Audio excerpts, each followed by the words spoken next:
a good friend of mine, a young boy, did very well on school, did very well with sports and so forth. But he made a choice to join my gang, you know, and eventually we drew close and close to each other until we were standing. I mean, he was selling drugs for me. We were standing one day on the corner and the drug was few, so I had to go to where we hide the drugs and fetch some more. I left a few streets away from there. 5 shots went down and it was near, so I ran back. When I got to him, all 5 shots was through his body. And that day he died, that young boy died within my arms, 16 years old. Died with the potential that was within him. He took it to the grave. And so many of my friends died in the gangs and so forth. And we can go on and on of telling stories, you know. But until it took me to the point where I was tired of being tired of doing the things that I was doing, you know. And I didn't want to live this life anymore, you know. But it wasn't just walking out, you know. I found myself with my 16-shooter standing on the traffic robots. Had no direction, had nowhere to go.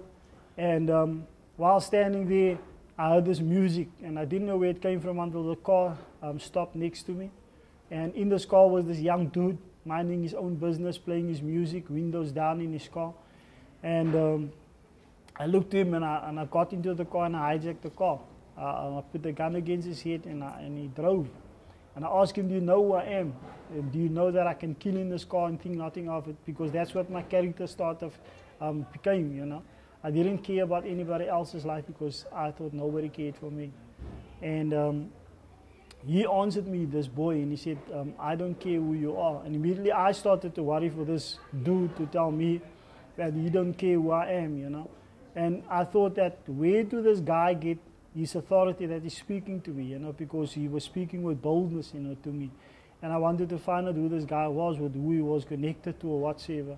And I asked him, now who you? You know, and he answered me, he said, I'm a child of Christ, I'm a Christian, you know. And he started speaking to my life, started telling me that God loved me, God has a plan with my life, that I didn't have to live this way, the way that I'm living, you know, and this mask that I'm wearing, that I didn't have to wear this mask to prove myself amongst my friends and so forth, you know. And I asked him, this God that you're talking of, what can this God do to me? You know, can this God change me? Because I don't want to be this way, you know. And I asked him, now what must I do? He said, well, pray with me. And I found myself keeping a gun against this boy's head and praying for God to forgive me, you know. And I think when I said amen, he said that I'm a Christian now, you know. And that day when I thought I hijacked that car, God hijacked my life in that car, and that's where my real change came into my life, you know, and I accepted God into my life. The work that I do now, I work amongst gangs, gang leaders, drug dealers, and I believe that the second chance that was given to me, I must pay it back to others, you know, and that's what I'm doing. It's a very dangerous job. It's like going to work on an oil rig, not knowing that if you come back tomorrow, or if you will make it back home, because anything can happen in the underworld, because you must remember you're going into the enemy's world to do the work of light, to do God's work, you know. So, but I believe it needs to be done, you know. There's a quote of an author, he says, as D.L. Moodley, he says, the world is here to see what God can do through somebody that sets himself available.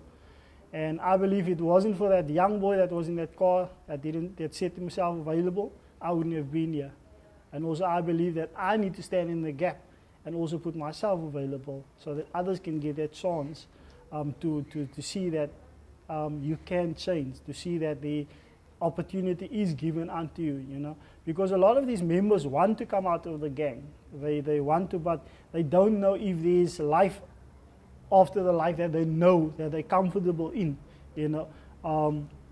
They don't know if they're going to be accepted into the society of life, of work and right work, you know. And they're starting to realize that they can change. They can, because the main thing that stands out to me there with them is that, like the first question that you asked me is that, your children, all of them don't want that life that they are living for their children, for any of their kids. So they would do whatever to create a better community for their kids. to grow up in, you know.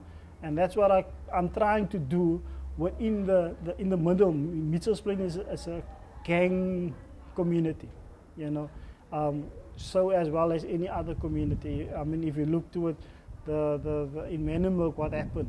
29 people did in less than a month. Yeah. And that's the kind of communities that we live in. That's the kind of community our kids are going to grow up in. And if we don't make it safer for our kids, we're going to see them die in front of us, you know. And if that happens, we're going to see something else happen, you know. And we don't want that to happen. You know, so, my mind just wanders away if I think of our kids. If I think of my family, if I think of others' families, you know, and our communities, we've got broken communities. I'm a father today. I grew up without a father, and 90% of our youth grows up without a father. They don't know what it is to have a father in the house, you know.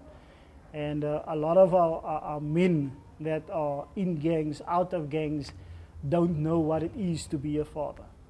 You know, there's great responsibility with that, and it's a learning journey for me each and every day with my 3 daughters. For me to portray a father, you know, and it's in the flat that I literally first met a family that took me in when nobody wanted to take me in. They took me in, and they made me feel that I'm a son, you know, because it was the father, the husband and the wife and the 2 kids. I felt that I was welcome. I felt the first time I sat around the table, sitting with the family, eating food, you know, so that built a lot of character in my life, you know, how to be part of a family, how to be loved by a family. My mom, for the first time in most probably 27 years, when I heard my mom saying that the words that I love you.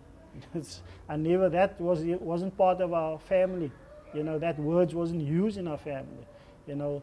But for the first time in 28 years in my life, I heard my mom say that she loves me, you know. And that really made me realize that my mom loved me. I love her to bits. No matter who she is, what she did, the way we were reared, I can't blame her for anything. You know, I take full responsibility for everything that I did in life that took me to where I am today, you know. And I always say I can't change my past. I can't change the things that I did in my past. I will never be able to do that, but I can change my future.